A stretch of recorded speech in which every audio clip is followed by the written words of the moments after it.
Сәлеметсіздер ме 6-шы сынып оқушылары? Бүгін біз 3-ші тоқсан бойынша жиынтық бағалау есептерін қараймыз. Бірінші есеп 2 бөлімнен тұрады. Біріншісі кестеден вектордың белгілеуін көрсетіңіз. Векторды қалай белгілейміз? Яғни А, В деп белгілейміз. Мінекей бағыты көрініп тұрады. Екінші векторды кескіндеңіз. Мінекей.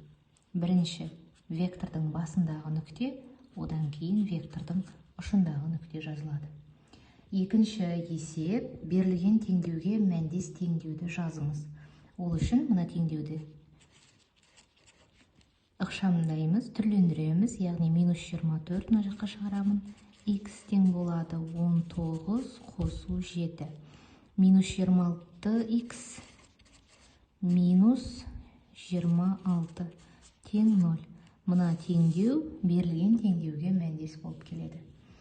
Келесі теңдеуді шешіңіз. Айнымалысы модуль таңбасының астында екі жағдаймен шешеміз. Х 0-ден артық болғанда және х 0-ден кем болғанда. Х 0-ден артық болғанда х азайту 2,8 тең 1,2. Х 0-ден кіші болғанда минус х қосу 2,8 тең 1,2. Х тең болады 4. Бірінші шешімі. Минус х тең болады 1,2-ден 2,8-ді азайтамын. Минус х тең болады минус 1,6. Х тең болады 1,6. Теңдеудің екі шешімі бар. Жауабын жазамыз. 4 және 1,6. Төртінші есеп теңдеудің түбірін анықтаңыз. Минус 0,155-ті жазып қоямыз. Минус плюс болады. Қосу х тең болады 1,128. Х-ті табу үшін 1,128-ге қосамын 0,155-ті. Х тең болады 1,128 қосу 0,155, 3 бір ойда 7, 8, 1,183. Келесі есеп, 5-ші есеп. Тікбұрышты координаталар жазықтығында төбелері А минус 1, В минус 1, 4, С 7-де 4, Д 7-де 1 нүктелері болатын ағысыды тіктөртбұрышын салыңыз дейді. 1, 2, 3, 4, 5, 6, 7.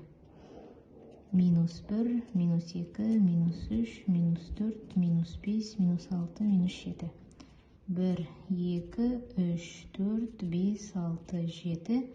Минус 1, минус 2, минус 3, минус 4, минус 5, минус 6, минус 7. Минус 1-де минус 1.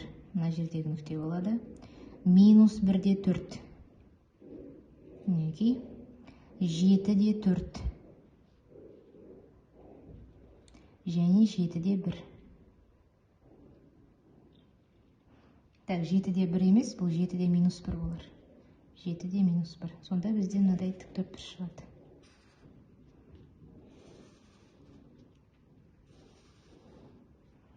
Так, А нүктесі, В нүктесі, С нүктесі және Д нүктесі. Мінекей, ағысыды тіктөртбұрышын салдық.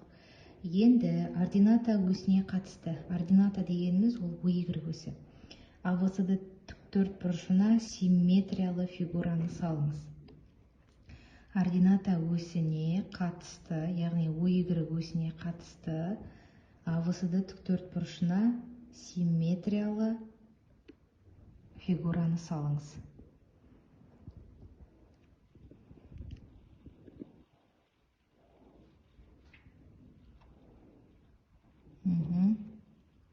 Сонда мына жерде координаталары былай болады. А нүктесінің координатысы А1 немесе А' деп алайық.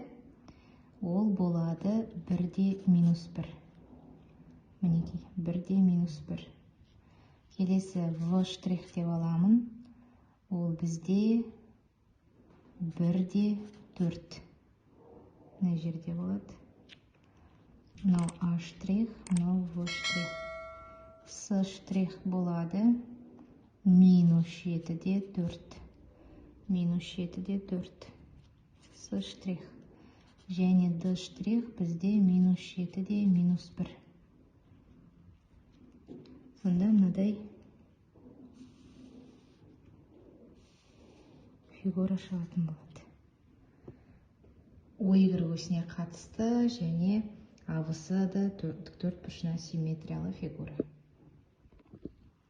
Келесі 6-шы есеп x-тің қандай мәнінде берілген өрнек оң мәндер қабылдайды. 7,6 қосу 2x азайту 4x азайту 6,4.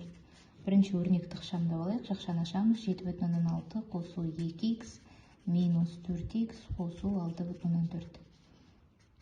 Так, 2x минус 4x минус 2x 7,6 6,4 қосамыз, қосу 14.